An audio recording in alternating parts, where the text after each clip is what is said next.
కేసీఆర్ తెలంగాణ సెంటిమెంట్తో రాజకీయాలు చేస్తుంటారు. అదేవిధంగా జగన్ ఎప్పుడు వ్యూహాలతోనే రాజకీయాలు చేస్తుంటారు. జగన్ తుమ్మినా దగ్గినా అది వ్యూహాత్మకంగా ఉందో లేదో చూసుకుంటారంటే అతిశయోక్తి కాదు. కానీ పాపం ఆయన వ్యూహాలెప్పుడు బెడిసి కొడుతూనే ఉంటాయి. ఇందుకు అనేక ఉదాహరణలు కోకొల్లలుగా ఉన్నాయి. కోడికత్తి, గులకరాయితో హత్యాయత్నం, స్టిక్కర్లు, యుద్ధం, సిద్ధం నినాదాల వంటి వ్యూహాలు మొదలు ముద్రగడ పద్మనాభ రెడ్డి, ఆర్ కృష్ణయ్యలని వైసీపీలోకి డౌన్లోడ్ చేసుకోవడం వరకు చాలానే ఉన్నాయి.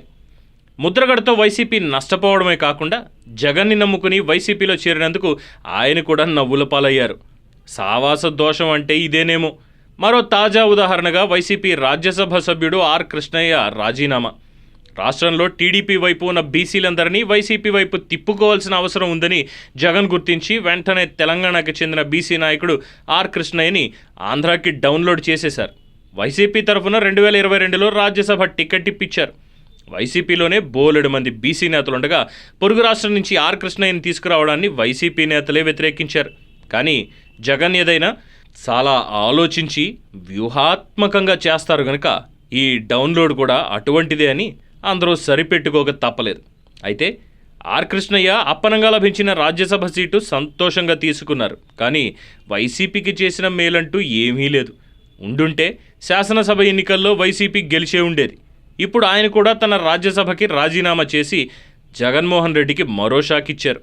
దానిని రాజ్యసభ చైర్మన్ జగదీప్ ధన్ఖడ్ ఆమోదం తెలిపారు కూడా.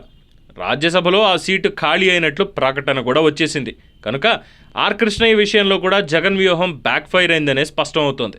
ఇప్పటికే మోపిదేవి వెంకటరమణ, బేదం మస్తాన్రావు తమ రాజ్యసభ పదవులకి రాజీనామాలు కూడా చేశారు.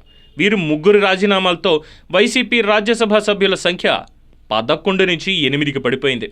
త్వరలో మరో ముగ్గురు రాజీనామాలు చేయబోతున్నట్లు ఊహాగానాలు వినిపిస్తున్నాయి. ఎన్నికల్లో ఓటమి తర్వాత జగన్ రాజ్యసభ సభ్యులపైనే చాలా ఆశలు పెట్టుకున్నారు. మోడీ ప్రభుత్వానికి రాజ్యసభలో తగినంత బలం లేదు గనక 11 మందితో మోడీకి మద్దతు ఇస్తూ కేసులు, రాబోయే ఇతర కష్టాల నుంచి ఉపశమనం పొందొచ్చని జగన్ ఆశ ఆరాట పడ్డం సహజమే. కానీ ఇప్పుడు వరుస రాజీనామాలతో ఆ ఆశ కూడా సన్నగిల్లిపోతోంది. పైగా ఇప్పుడు తిరుమల లడ్డూ ప్రసాదం కల్తీ వ్యవహారం జగన్ మెడకి ఉచ్చులా బిగుసుకుంటోంది. దానివలన తమ రాజకీయ భవిష్యత్తు ఏమైపోతుందో అని వైసీపీ నేతలు తీవ్ర ఆందోళన చెందుతున్నారు.